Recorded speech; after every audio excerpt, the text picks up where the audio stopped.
Ready?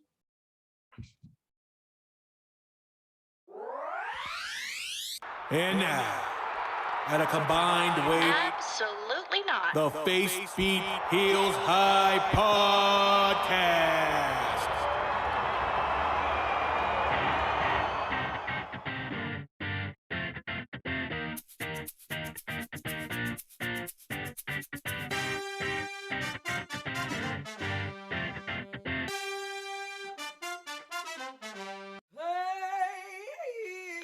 Hey, you're listening to a wrestling podcast made by women. If you don't like women or wrestling, you should probably tap out now. The views expressed on this podcast are mostly based on personal opinion, and any toxicity brought to the attention of the host will be openly mocked.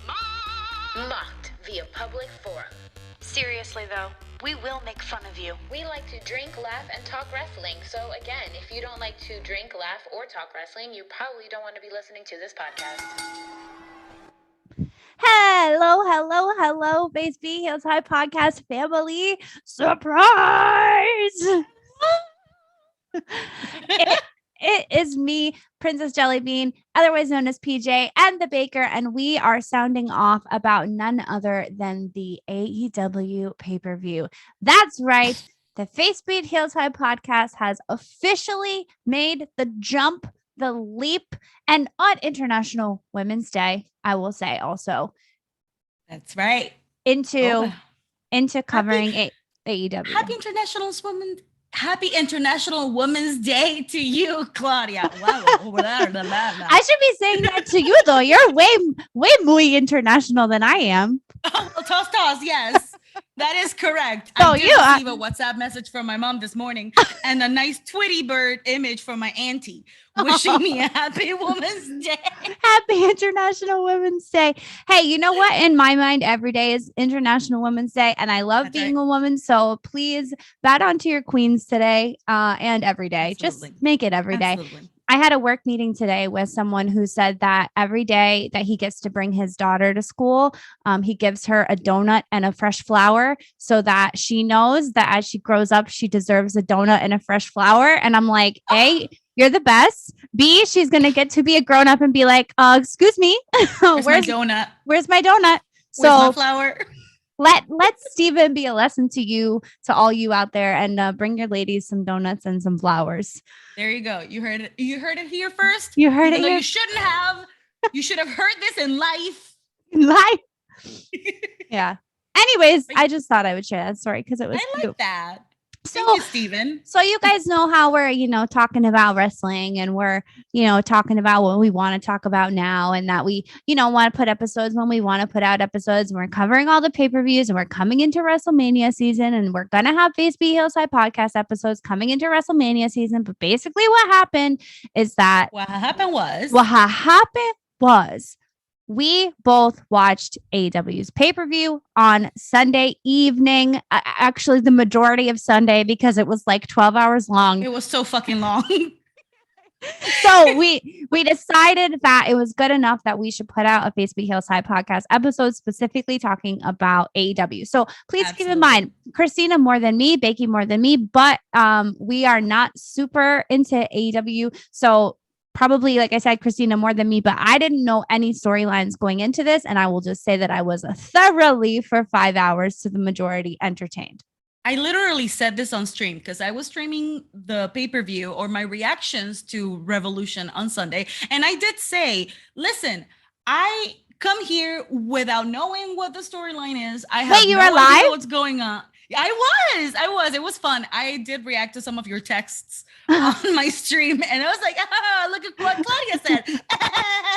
Well, I kept on texting. I didn't care. I was also drinking rum and Coke. So what did you expect? But I forgot what I was saying. Oh, yes. I was like, I do not know the storylines. I do not know necessarily exclusively what's going on. I knew a few things here and there, but I was like, I am here to be thoroughly entertained. Wow. English is hard today. Okay. International Women's Day. It's allowed to be hard. I was like, I'm here to be entertained. I know that I'm going to be entertained. And I totally was. You guys have been asking us to cover AEW for the longest time. And if we were ever going to do it, it had to be with this pay-per-view. Oh my God. Yes. So let's waste no more time, right? Is there anything we need to talk about? Oh yeah. If you hear this sound, we're going to keep some of our Face Beat Heels High rules intact. If you are new to the Face Beat Heels, now you got me doing it. You gave it to me. Oh no. If you are new to the Face Beat Heels High podcast, we welcome you. If you are a woman, happy International Women's Day. And we're a podcast that likes to talk about wrestling, and also we like to drink. So if you hear this sound, do yourself a favor, get yourself a beverage, and while you are listening, while you're kikiing with us, have a couple sips. Why don't you? It's only Tuesday. We got a whole week ahead of us. And just, shameless plug, because that's what we do here. This Thursday, for those of you who follow, this Thursday is Thirsty Thursday with those wrestling girls, and I will be there with them. It is Krista B's birthday celebration, so you don't want to miss it. You want to be there with us. Come and join us. Grab a drink, grab a glass of water. We don't care. Just join. We will be there. Come hang out. I love them so much. I love them so much. I know. I miss them.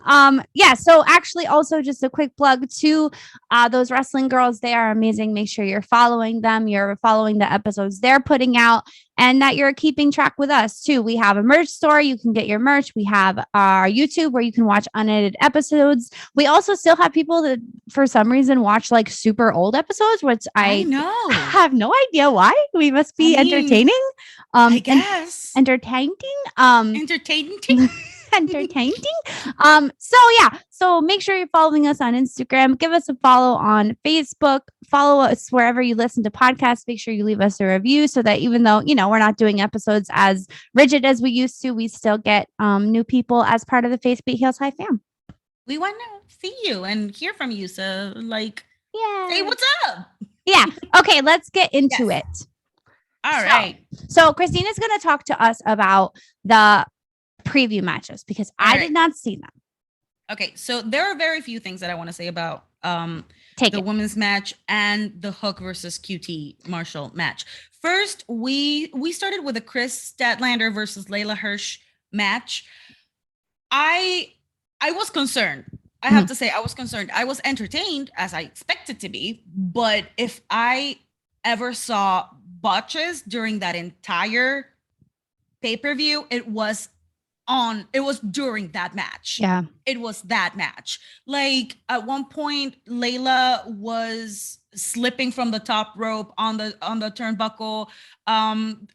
Some moves did not land where they were supposed to land. Mm-hmm. I was a little concerned. But we went through it and we were victorious, and Layla wins. She's a baddie. Here's the thing about that. I think that us being who we are, also everything that we stand for the Face Beat Heels High podcast. I think that we've definitely always had a lot to say about the AEW women's division. And I don't think that this pay-per-view proved to be any different. So I think in the women's matches specifically, we'll have a lot to say. But that's correct. You're also, you're a new thing. Like you have time to grow. Like WWE women's division isn't what it is. It hasn't always been what it is today. So correct. I give you some credit for that. But there is a certain level being a women's wrestling fan and a woman that we've come to expect, I think, with WWE. And I also think it's like we live in New York City. Like if I want cheesecake at 4:00 in the morning, like I just open Grubhub. Like we've come to expect a certain level of like. And listen, that might speak to our New York privilege. I don't care. That is not my problem. Your issues are not mine. Okay. You're welcome here. We'll get it. Welcome. You're welcome here. Yeah. This is the city that never sleeps. Therefore, give me my cheesecake at 3 a.m. Like, do I want dumplings? What do you want? To dumplings? Let's go to Queens. Let's go get dumplings. Yeah. But that's saying like I think we've been spoiled a little bit with the women's division in WWE. Absolutely. So I think I'm gonna have a lot to say about the women's matches that were on the actual card. But I will say this though, as a person who has been trying to semi keep up with AEW, they have shown very like there's been enough blood during women's matches to match up the bloodiness that we have seen or come to see in men's matches for there to have been like no extra oomph, you know? Yeah. So, but I also have a hard time with that though, because I always say this, and I think I've said this several other times on the podcast with Wild Spice, who we love you, Wild Spice. We love you. We miss you. We're sad that you're not here. Also, just a quick plug for Wild Spice. We love her. We adore her. We know how fucking long this pay-per-view was, and she was working the day of the pay-per-view. So we did not expect Sweet Baby Angel to have the time and energy with everything she has going on. She was like, you have my blessing. Go ahead without me. You guys go ahead. And we were like, we'll make you proud. Yeah. So here we are. So make sure you're keeping up with her too. But I think I've said before that like one bloody match does not a superstar make. So I don't know. That's why Britt Baker has always, I love her attitude, but like the whole thing where it's like every time it's now like the blood runs down from the DMD and like all this other shticks and stuff where I'm kind of just like, show it to me in the ring. And I don't know if she necessarily did that, but we'll get to that. So let's start with. We'll get to that. We'll get to that. Hook versus QT Marshall. It was okay. Hook is great. He wins. I have an issue with his hair, so I kind of like. It's just I don't get it. All right, I don't understand his hair. It pisses me off. And QT Marshall, I kept calling him Q-Tip. He has the head for it, like Sweet Baby. That's who you are. I don't care. But yeah, grown ass man beating up a sweet little baby angel Hook. He also reminds me of a young Captain Hook. So I just kind of see him as that's all I think. Yeah, I got it's a lot. So gotcha. That's it. That's all I'm willing to say. Great, got it. So moving on to the beginning, then the first match, right? My goodness, yes. Go ahead. That was the what was the name? That was the like ladder match, right? Wasn't that the ladder match? No, ladder match wasn't first. I'm sorry. It was Andrade Matt Hardy and Isaiah Cassidy versus Darby Allin, Sting, and Sammy Guevara. No, that wasn't the first match. It wasn't? What was it? What are you looking at? I'm looking at the card and it kind of seems I was gonna say order. I did not get I'm sorry, it was a Jericho match. You missed it. Missed it. No, but I was gonna say, wait, like I'm pretty sure that it was at least halfway through before I saw my new boyfriend Darby Allin. So that's true. Like, that's true. I needed to, and it was Aubrey with the Euphoria makeup. Aubrey. Yeah, it was Jericho. It was Aubrey with the Euphoria makeup. You are absolutely correct. Yes, it was my sweet baby angel. Chris Jericho versus Eddie Kingston. Ooh, listen. What a way to start a pay-per-view. I mean, that jacket alone. Like, honey, let me tell you something, King. It may be International Women's Day, but you look good in gold. He really did. He really did. He really did. I was like, listen, Mr. Jericho, I will never be on your list, I promise, because I want to borrow that jacket. Okay, so I want. Dear Jericho, can we borrow your jacket? It's for science purposes. It's for science. Do it for the kids. Do it for the kids. Oh my God. That match was insane, but I'm going to be saying this for almost every match. Right. Yeah. And I think that's kind of the overarching idea here. Yeah. But what a character driven, what a storyline driven match to start your pay-per-view with. Right. And like, you just don't get anyone better than Jericho. I like this. Oh my God. Let me start with Kingston. I stand you, King. I cannot believe that you did all that for a fucking handshake. Right. Like, thank you, sir. He's so good too. He made Jericho tap. Like, yeah. What the fuck? What the fuck is that? they're also just so the two of them are also so expressive that like you can tell no matter where they're at inside the match, you can tell exactly what they're feeling by what's on their face, which I thought was like a beautiful gift to me, like a birthday gift to me. My birthday's not until November, but I'm just gonna in March. So I did notice something that made me kind of like tingle in the back of my neck, but not in the good way. Every single time that Kingston slapped Jericho's chest, that sound, like the sound that hand made. Yeah. I was like, do you know what? Like, I wonder if there's a conversation that happens between wrestlers, and I'm sure someone that listens to the Face Be Hillside podcast will be able to tell us that, because we have the best fans and experts. We love you. And we are not fans, we're our fans, but we're not experts. Not experts. So I want to know what the conversation looks like when Becky Lynch was talking to Bianca Belair to be like, no, like, I want you to whip me. Like, I want to see it. Yeah. I wonder if that happened. And then you like fist bump at the end. If Jericho was like, hey, why don't you slap the shit out of my chest to the point where like I can't breathe. I would hope so. I mean, not that he can't breathe, but I would hope that there's a conversation to be had, you know, even for stage combat. We need to know, like, all right, well, you know, this is what I'm going to be doing. This is the choreo. This is what we're doing. Yeah.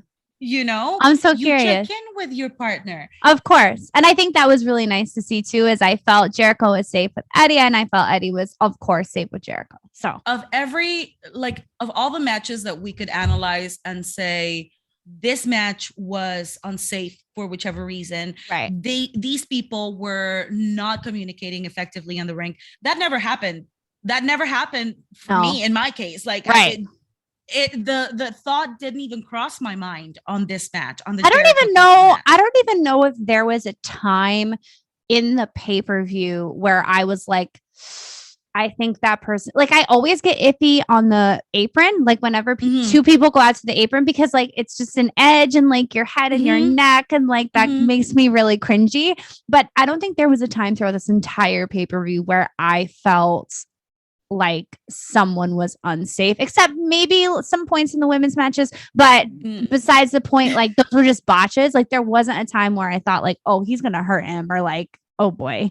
So I hear you. And I agree. There was a moment that I was a little concerned with something that was happening on the apron, but I right now cannot remember. I think it might have been the Danielson Moxley or the ladder. It might have been the latter. I'm not sure. Yeah. All right. Let's move on to the next one. Yeah. Oh, my boobs are out of control. Go watch our YouTube. Let's see. After Jericho, then we have the Andrade, Matt Hardy family, Isaiah Cassidy versus Darby Allin, Sting, and Sammy Guevara. Hey, are you sure? I am pretty sure. Am I wrong, Greg? We need Greg. What was the match after Jericho's? Was it Andrade's match? Because I have the card right here, but it doesn't seem to be in order. I think it was whatever. Let me try to find it. No, it wasn't that. I don't know. It wasn't, because they went all up in the crowd and stuff. And was it the ladder match? No, I feel like it was not. No, there was something else. Was it Jade? Jade and Tay Conti? No, I think it was it Dog Collar? Yeah, the one after Chris Jericho. Oh, it was the tag team championship match. So You're right. Thank you very much. So it was the Red Dragon, Jurassic Express, and Young Bucks. So that's what we got. I got something to say. Say it. There is something really beautiful about a man in earrings. And I really don't know why I'm so into it, but I truly, every time I see the Young Bucks, they have another, like, they're like Claire's earrings that I would buy in like in like 6th grade. you know, when you would go to Claire's and they would have the like 5 for 10 sale or whatever. And that's the earrings that they buy. And it makes me so nostalgic and happy. But there's just something, them like rocking them so hard, I think is something that I can truly get behind. I feel this. I feel this very much. Also, they give me so much Fandango energy that I was like, they are Claudia's they baby. Are very Fandango. But then again, like there's also Jungle Boy, who's just my sweet baby. God damn, my harem is just growing. He is. I am willing to share.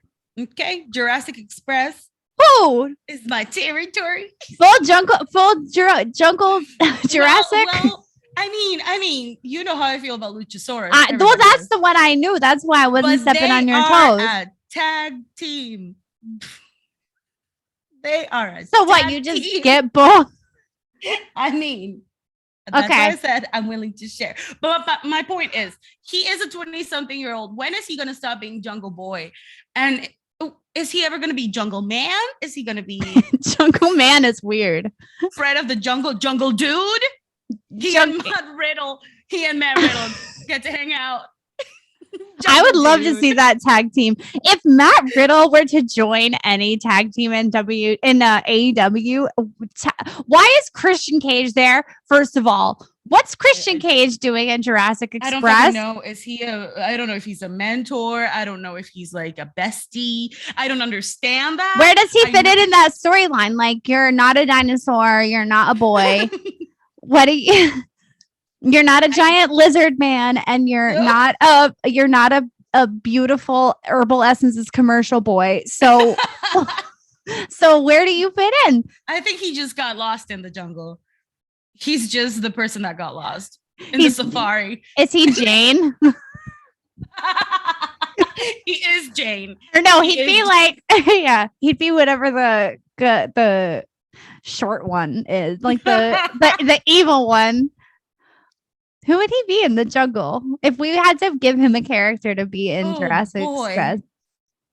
I don't know. I feel like he might have gotten lost. He might have gotten lost and he got adopted. He's like a tourist that like, yeah. Anyways, like, hey, but I was really excited to see what was going to happen between Red Dragon and Young Bucks, because it's a faction within a faction, you know? So like, what are you guys going to do about this? Bobby Fish looks so good. Bobby Fish looking tight as always. Oh, Bobby Fish. My conquistador. Remember when we couldn't find him? We couldn't find him for the longest time. So long. Like Carmen Sandiego. We couldn't find Bobby Fish. Give him a red hat and a yeah, I thought that was really entertaining. And what I think that was done really well in that is that those storylines were pushed along without overpowering the match. And it wasn't necessarily, like we always like to say at the Face Be Heels High podcast or on the Face Be Heels High podcast, it wasn't about the unnecessarities. Like the wrestling was still there. Correct. The spots were still there. Everyone was taken care of. We didn't lose the third, tag team because of the unnecessaries that were happening. Exactly. Which is what I love about AEW. Like, truly, one thing that I have really noticed is they really do focus on the wrestling versus the storyline. The storyline is secondary, while WWE is all they do. They throw that shit out my face, and they're not even good. But anyways. Right. No, I hear that for sure. And I think that they do a really good job. I think I said this to you on text message, but there's just something like that falls just a little bit short for me about AEW. There's the end of the ladder match wasn't quite there. Like the end of this match wasn't quite there. So I feel like an acting teacher who's like, it's always easier to pull back than it is to go further. So that's my note to you, AEW. Go as they say, all in. Put it in your pocket. Put it in your pocket. Yeah. But yeah, at the end of the day, it was a really good match because, every single match was a great match. Yeah. Jurassic Express retains. We are excited about this because we love them. Yep. God, Luchasaurus. And then now I'm right? Now the next match is Andrade. What is it? trying to look for it. I'm trying to look for it too. I'm so bad. This was my one job for today. What was and it I was called? so excited. What was the pay-per-view called? Revolution. It was the ladder match though. Yo, that ring up top. What was that? It looked like a Sonic the Hedgehog ring. No, it looked like a butt donut. Have you ever seen those? It looked like a cock ring. Why is nothing in order? Like, why can't you find just I don't understand the order of the matches? See, I'm not crazy. They did the thing. Anyways, that ladder match, I was expecting more from Christian, honestly, for it, but I really appreciated how they were using the ladders. Mm-hmm. It wasn't just, oh, let me get an unnecessary amount of ladders on the ring. They were like, all right, these are proper props. Yeah. We're going to be using to ram these people against each other and against the everything, the dog. Well, I think it's pretty rare that you have as many big dudes in the ladder match as they had. So like, it was kind of interesting to see like how they were going to handle that, what they were going to do about that. So agree. Yeah. So I think, again, like I said this to Nick while we were watching, and I'll say it again here. I think that we've come to expect a certain level of athleticism and spots when it comes to our WWE ladder matches. I agree. And I think that what AEW did was, we see all of this in WWE. Let's take it and let's do all big guys and see what happens, kind of thing, to be like different. Mm-hmm. Yeah. But for me, that fell short because I needed like my sweet baby Ricochet to have his moment, like whoever deserves to have those flyer moments. Like a ladder match is truly the time to do it.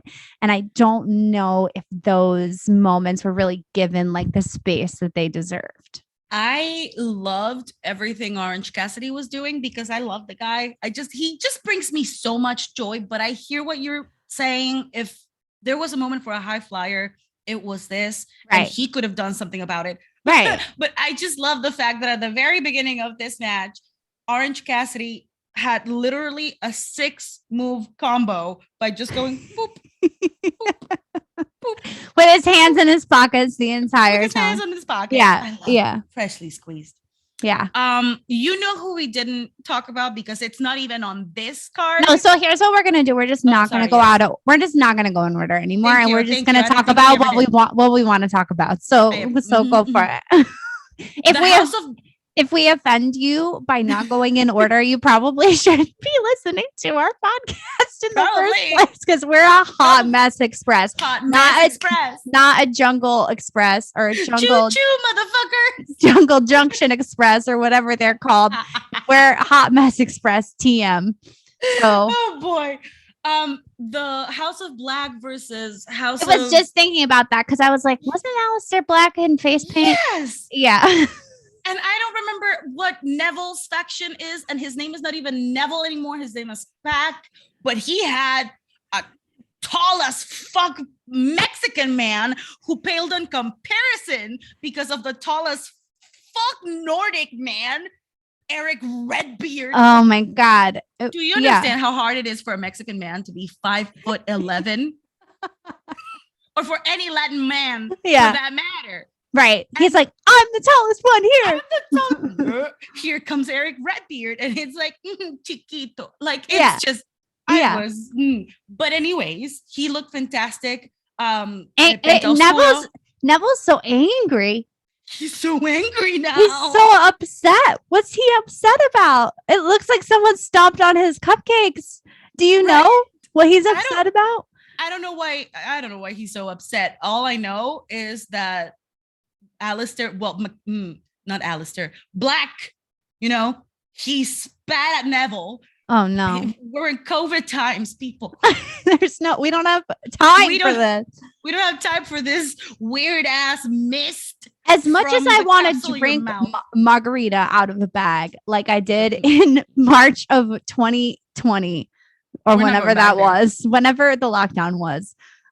You were right. March 2020. Yeah, I don't want to go into this. We can never go back to before. Yeah, so I don't remember who won that, but I think it was also good. I think House of Black won. Wait, was it House of Black or was it? It was House of Black because of the mist. I remembered because COVID. Of the mist. COVID. Because of the mist. Mm-hmm. I want to talk about CM Punk. Oh boy. I don't know if that's what's next, but it's what's next on my heart. It doesn't matter. It's what's next on our hearts. On our hearts. And MJF trolled everybody in their homes and in that arena by playing CM Punk's fucking intro. I would like we're not going in order anymore. I was just like, this bitch, this motherfucker with a Ric Flair style fucking robe, but with his fucking Burberry. Go on. I feel that this deserves a team shot. Yes. Thank you. That entire match with the CM Punk came out to his OG music. Oh, that was so good. And my insides were dancing. And he looked like he was on fire. Oh my God. I was so excited for that man. I was so happy. Okay, so I'm gonna play the devil's advocate because I'm a female wrestling fan. And okay, so here's the thing. Maybe it's just my personal opinion on things, which is valid. My feelings are valid. Mm-hmm. I have a really hard time with blood that happens in matches so early. Yeah. And I don't think that in AEW, I saw this in 2 matches that were back to back with a lot of blood.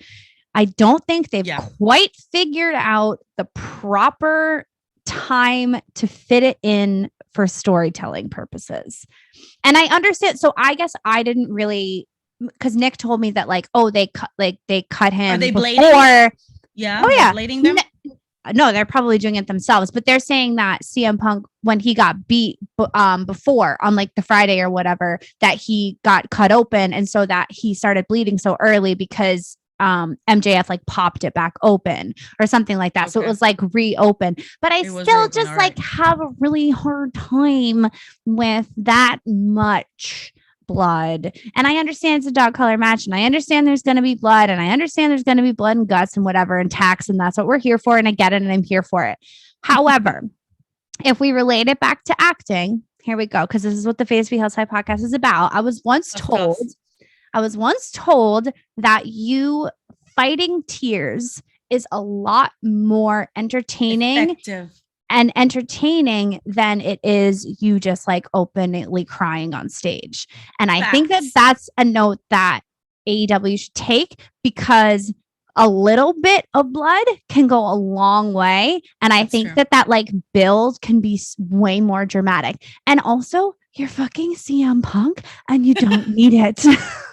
And also, so I just need to express that just for both of the matches that I saw with blood in them, I think. And of course, I'm sure that Nick is in the living room listening to me right now, and he's like, oh, I hate that she's saying that. But I think that there's just a little bit maybe figuring out, or who cares? Maybe that's what the fans want, is they want blood. But I just think that there's a more effective way of using it as a tool in your storytelling than to just cover the poor DraftKings logo was just. Oh my God. But for real, I just kept thinking, how many rings, how many mats have they brought to this pay-per-view? At least one per match.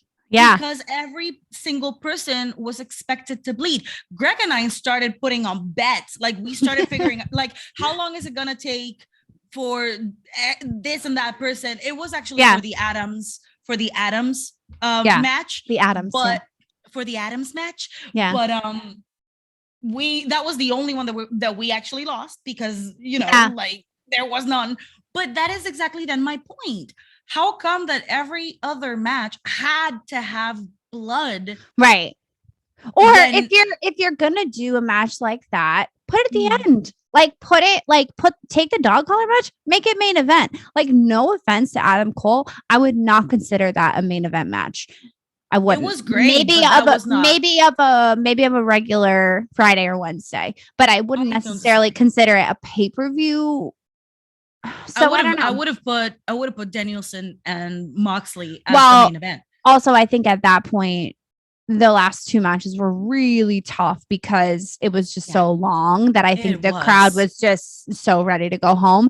And I know what that feels like because all you want at that point is Wawa.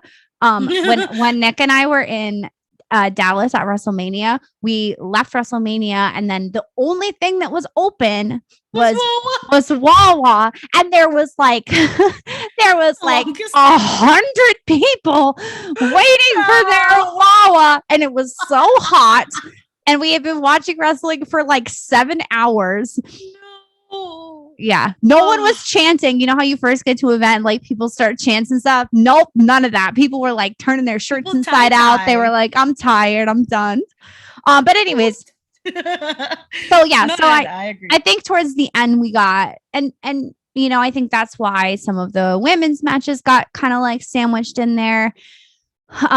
Which we'll talk about next. So yeah, let's go ahead with those because I also know that our time is shorter today. Yeah, we're good. Okay, so Tay Conti and Jade Cargill. I love to see a besito on screen, and I love women giving women besitos. Besitos. Mm-hmm.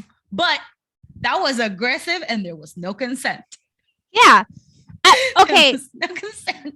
I think that's really cool if you're like Nick. Actually, I can't take credit for this because Nick said this. He was like, it'd be really cool if like Adam Cole did it, in his match. Like that would be a super duper surprise to like throw your opponent off your game. I feel like this was just a sort of misguided attempt at like getting, I don't know. I don't even know what that was, but I hear you. It threw me off, but I was like, I mean, I'm here for it, but at the same time, it just felt weird. It just felt weird. It was weird. However, Jade is, to me, she's a beast. Mm-hmm. I love what she does. Mm-hmm. Greg did mention something that I do appreciate a lot. She's basically like the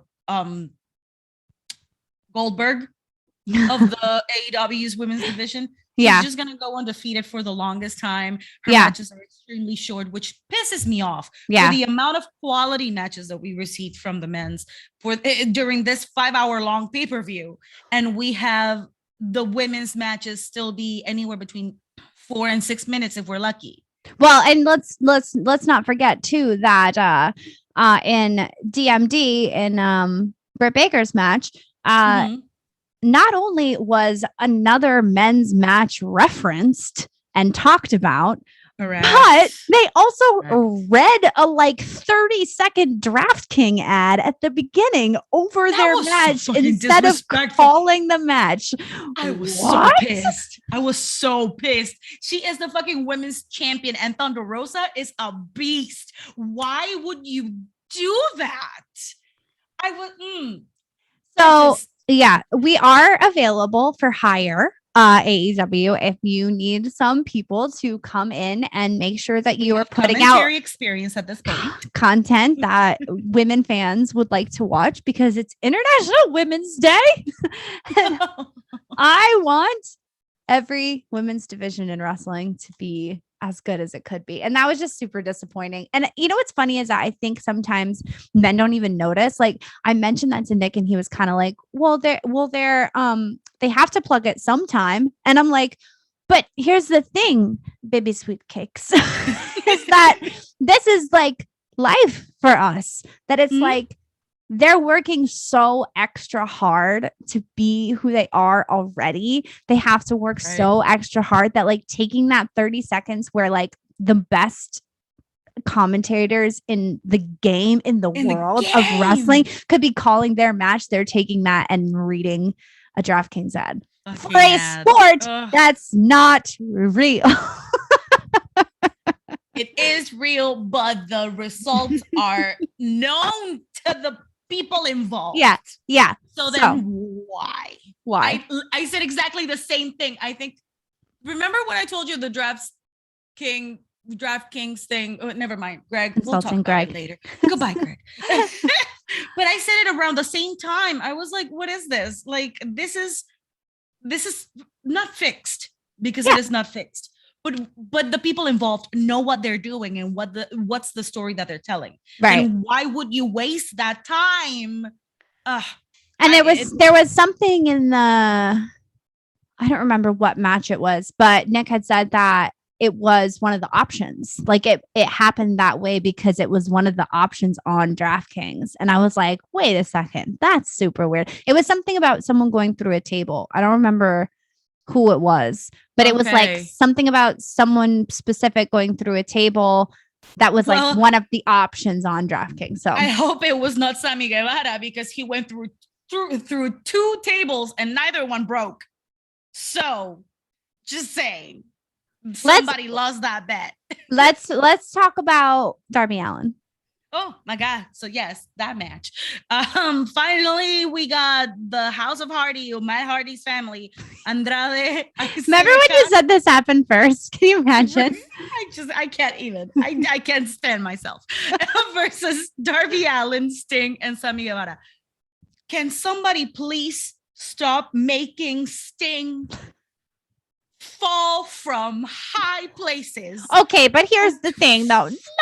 No, because he did not. It was not even that high. Those tables were 3 tables. Yes, but that's the thing that takes away from the falling you actually do, because those tables are actually breaking your falls as you go down. Because he an old man and he can die. I understand you're concerned for his safety.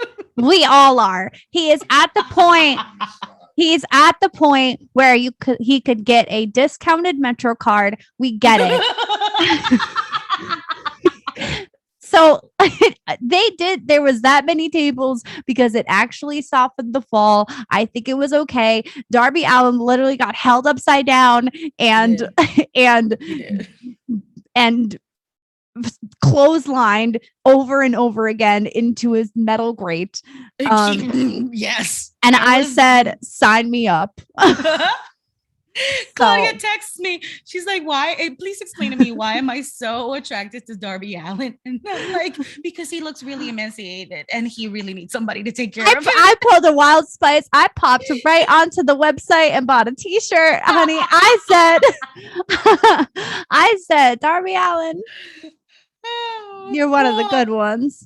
Oh, he is great. Sammy Guevara, though. Well, and let's talk about that, because we really had like 2 different things happening, because we had the thing that was happening. There was so much happening. There was so many different scenes happening.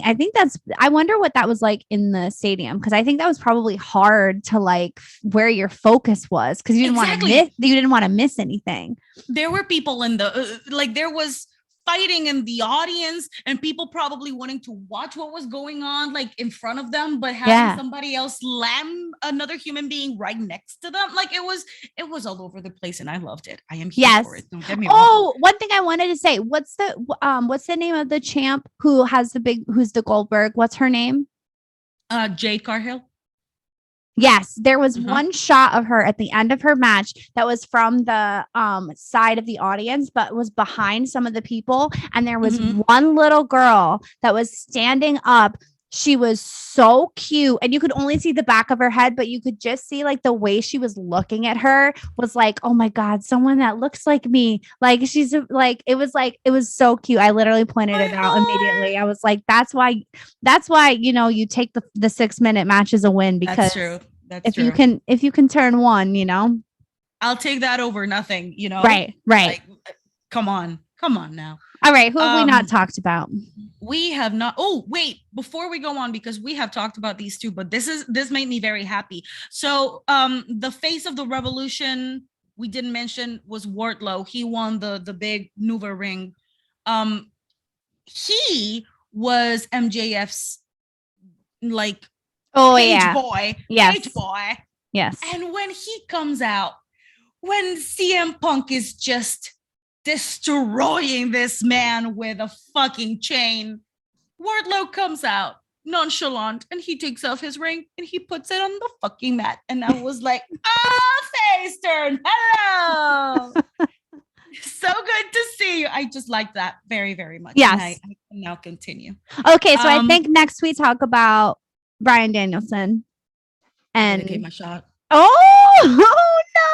Wait, I don't know where it went. It's coming. I promise.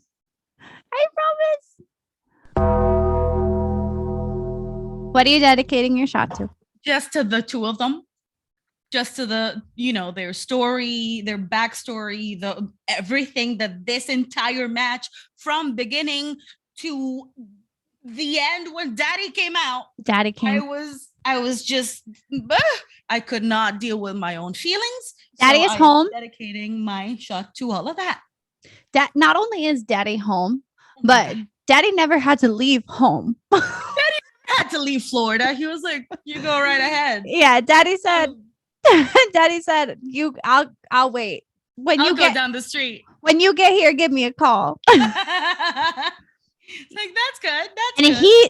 I gotta tell you, like, his presence is just my goodness, so powerful. It fucking is. Holy shit.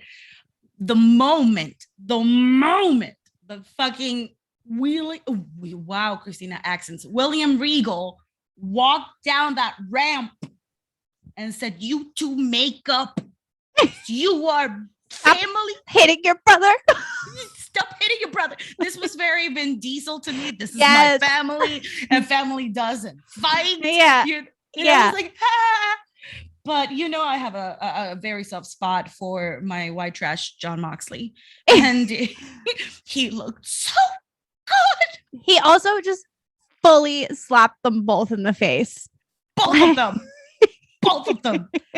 I'm sure you understand that though, right? Like being in a family where you come from. Like, what do you and Jerry always talk about the chancletas? The chancla. This man came waving the chancla at them, at both of them, and he threw that shit like a boomerang and got it right back. And he was like, "You gonna learn today." Let's that tag team though. Oh, they're gonna be the like coolest. I'm gonna buy their t-shirt too. I'm gonna have so many AEW t-shirts, and that's how you know that AEW is good. That I don't even need the storyline to buy the t-shirt, and I am very picky about my wrestling t-shirts. But it's true. This is factual. When I tell you how fast I bought Darby Allin's t-shirt, it was like Apple Pay. Like I booped that shit. I was like, boop. He was like getting fucking wailed into the side of the thing, and I was like, I'm an extra small. I think. Oh my goodness, no, but for real, this pay-per-view was just insane. I know that we're all over the place, but it was just, there was so much to be absorbed that once you moved into the next match, you hadn't quite finished processing everything that had just happened. It was and it truly did not feel like as long as it was, which is at all. Yeah, which is insane. Something we continuously talk about too, that we can't even get through a Raw without falling asleep. And to see, absolutely. No, I literally told Greg, but when Raw comes back to the city, don't ask me if I want to go, because the answer is no. I don't want 3 hours of this. Okay, wait. I gotta tell you something though. What? Do you know how Sweet Baby Ricochet won the belt? Did you see how he won the belt? Did not see it, but I know that it involves Sammy and it's worth my time. It doesn't involve Sammy. No. Almost at all. No, it's fucking Johnny Knoxville that cost it. Christ. That cost him. that cost Sammy the match and put the belt on Ricochet. I shit my pants when I heard that.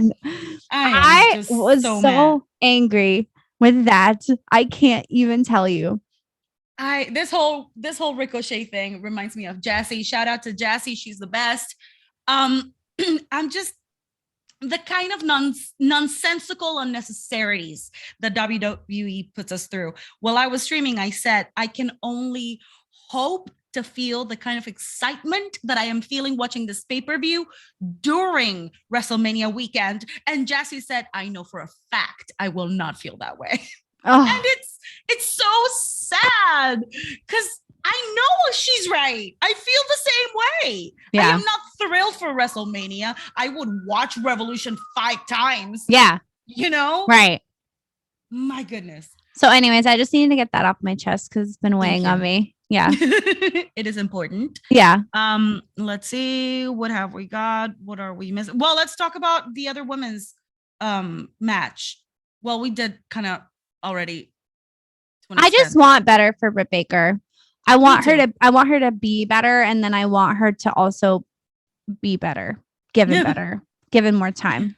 Yeah, because it's like her levels aren't quite there for me, and I think that she's probably the closest out of everyone in the AEW women's division that the levels are the closest, and I think that's why she's so goddamn successful. But it's still not quite locked in for me. She's got the attitude. She's got the minion. She's got that one bloody match, which I guess could get thrown into her score at some point that she's willing to do that. But then there's this like something's lacking, and I don't quite know what it is. I hear you, and I don't know what it is either. All I know is that she brought John Kreese from Cobra Kai one day.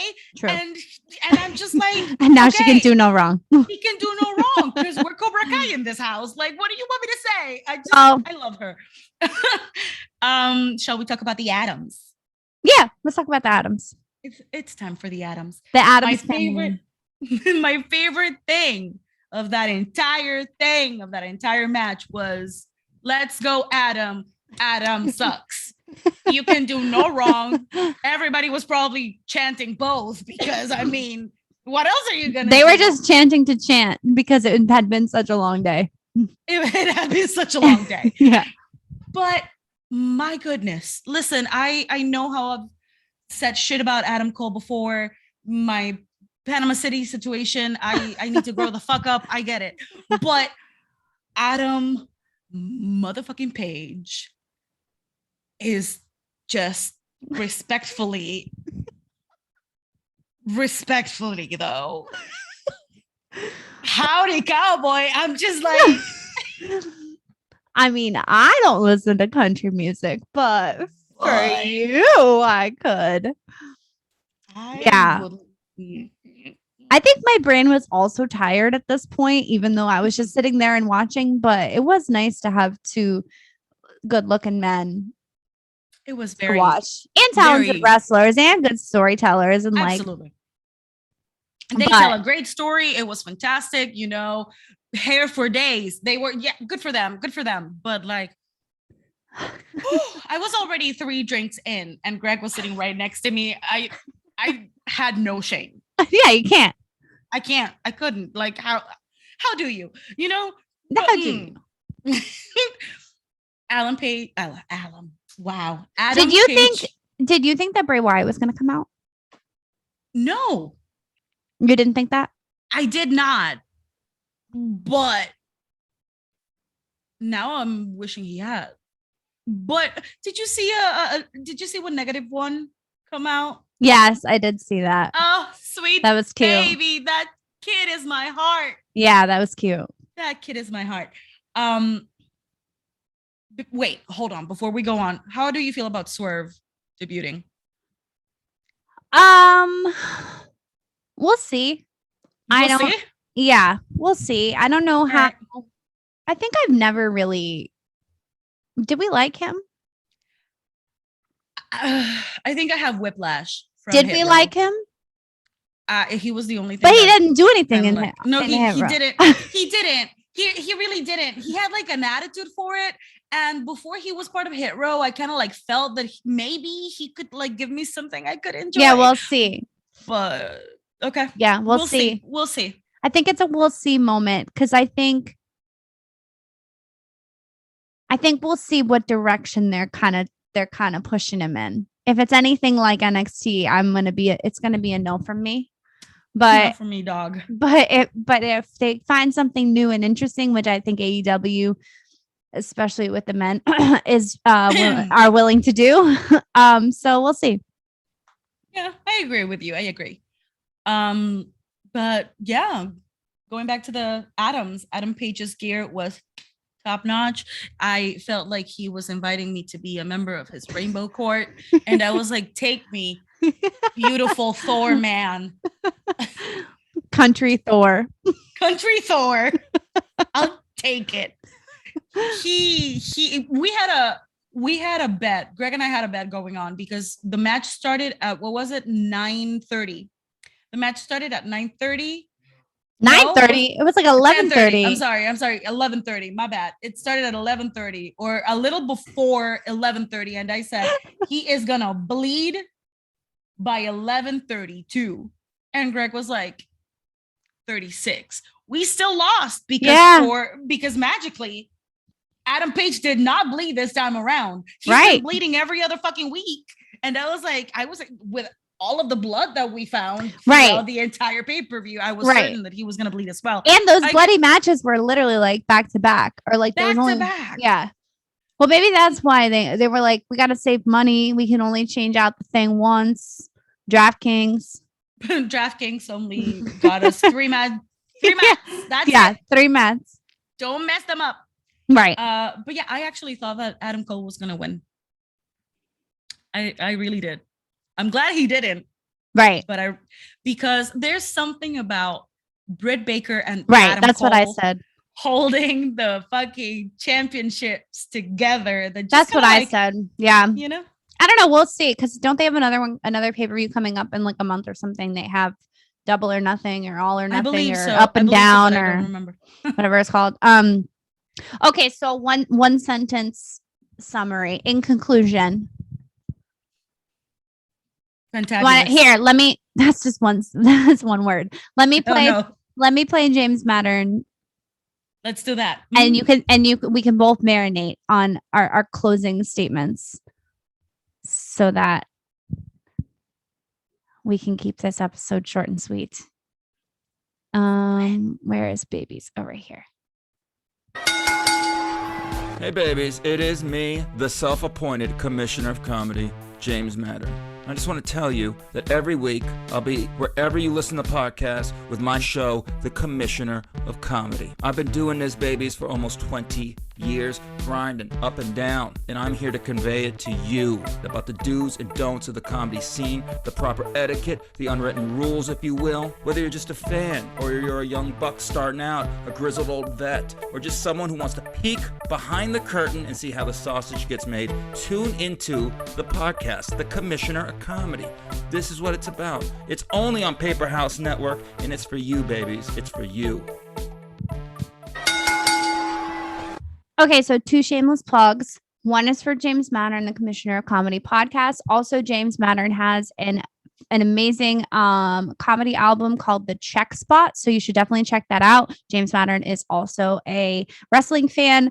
We saw him when we went to AEW when it was here in New York City, and we loved meeting him and being wrestling fans all together. So check out James Mattern for sure. And then also the Paper House Network is our network, and we love them. So you can find our podcast, Facebook Heels High Podcast, and a bunch of other podcasts. If you like listening to podcasts, make sure you give them check them out. A little tippy tap, a little follow.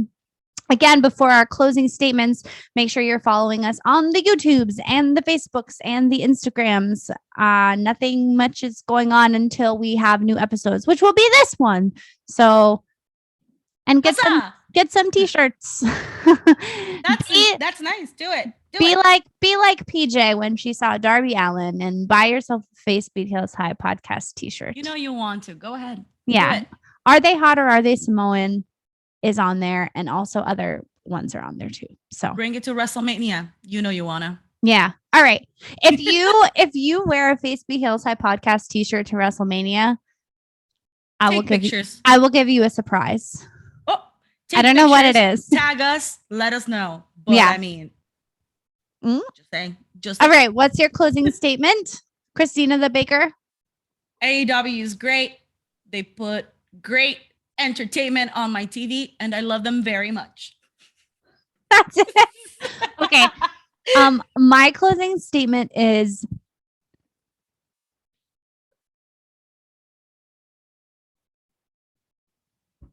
I'll get there. I thought I had one and I forgot it. Okay, I think that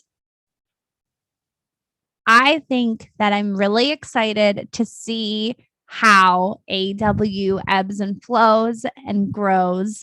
And I have, even though we are not recording or watching weekly, it is really easy to become a wrestling fan by watching AEW. That is correct. I know the majority of the people that are part of our Face Be Heels High fam are already wrestling fans, but I think that AEW is putting out the kind of content that they're going to grow just the wrestling universe as a whole. So I'm really excited about that. Yeah, snaps.